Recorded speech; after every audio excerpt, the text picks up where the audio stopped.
Hi friends. Okay, this is the fourth and last book we're going to read today by Julia Donaldson, even though she has so many great ones. The Spiffiest Giant in Town I read on Tuesday in our Zoom meeting, but I thought we would put it online so those of you who weren't there could read it again. It's a great story about kindness and just a great reminder. So again, the author is Julia Donaldson. She wrote the words, and the illustrator is Axel Scheffler, and he drew the pictures. All right, the spiffiest giant in town. George was a giant, the scruffiest giant in town. He always wore the same pair of old brown sandals and the same old patched up gown. I wish I wasn't the scruffiest giant in town, he said sadly. But one day, George noticed a new shop. It was full of spiffy clothes.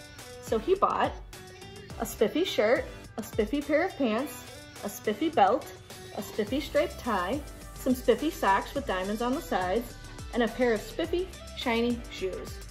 Now I'm the spiffiest giant in town, he said proudly. George left his old clothes behind in the shop. He was about to go home when he heard a sound. On the sidewalk stood a giraffe who was sniffing sadly. "What's the matter?" asked George. "It's my neck," said the giraffe. "It's so very long and so very cold. I wish I had a long, warm scarf." "Cheer up," said George. He took off his striped tie. "It didn't match my socks anyway," he said, as he wrapped it around and around the giraffe's neck. "It made a wonderful scarf." "Thank you," said the giraffe. As George strode home, he sang to himself, "My tie is a scarf for a cold giraffe, but look me up and down. I'm the spiffiest giant in town." George came to a river. On a boat stood a goat who was bleating loudly. "What's the matter?" asked George. "It's my sail," said the goat. "It blew away in a storm. I wish I had a strong new sail for my boat." "Cheer up," said George, and he took off his new white shirt. "It kept coming untucked anyway," he said, as he tied it on to the mast of the goat's boat. "It made a magnificent sail." "Thank you," said the goat. George strode on, singing to himself, "My tie is a scarf for a cold giraffe, my shirt's on a boat is a sail for a goat, but look me up and down, I'm the spiffiest giant in town." George came to a tiny ruined house. Beside the house stood a white mouse with lots of baby mice. They were all squeaking. "What's the matter?" asked George. "It's our house," squeaked the mother mouse. "It burned down and now we have nowhere to live. I wish we had a nice new house." "Cheer up," said George, and he took off one of his shiny shoes. "It was giving me blisters anyway," he said, as the mouse and her baby scrambled inside. The shoe made a perfect home for them. "Thank you," they squeaked. George had to hop along the road now, but he didn't mind. As he hopped, he sang to himself, "My tie is a scarf for a cold giraffe, my shirt's on a boat is a sail for a goat, my shoe is a house for a little white mouse, but look me up and down, I'm the spiffiest giant in town." George came to a campsite. Beside a tent stood a fox who was crying. "What's the matter?" asked George. "It's my sleeping bag," said the fox. "I dropped it in a puddle. I wish I had a warm, dry sleeping bag." "Cheer up," said George, and he took off one of his socks with the diamonds on the sides. "It was tickling my toes anyway," he said, as the fox snuggled into it. "It made a very fine sleeping bag." "Thank you," said the fox. George hopped on, singing to himself, "My tie is a scarf for a cold giraffe, my shirt's on a boat is a sail for a goat, my shoe is a house for a little white mouse, one of my socks is a bed for a fox, but look me up and down, I'm the spiffiest giant in town."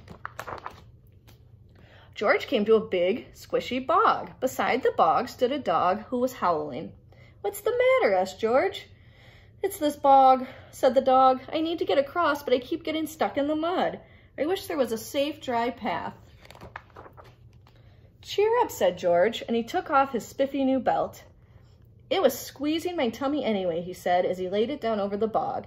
"It made an excellent path." "Thank you," said the dog. The wind started to blow, but George didn't mind. He hopped on, singing to himself, "My tie is a scarf for a cold giraffe, my shirt's on a boat is a sail for a goat, my shoe is a house for a little white mouse, one of my socks is a bed for a fox. My belt helped a dog who was crossing a bog, but my pants are falling down. I'm the coldest giant in town." Suddenly, George felt sad and shivery and not at all spiffy. He stood on one foot and thought, "I'll have to go back to the shop and buy some more clothes," he decided.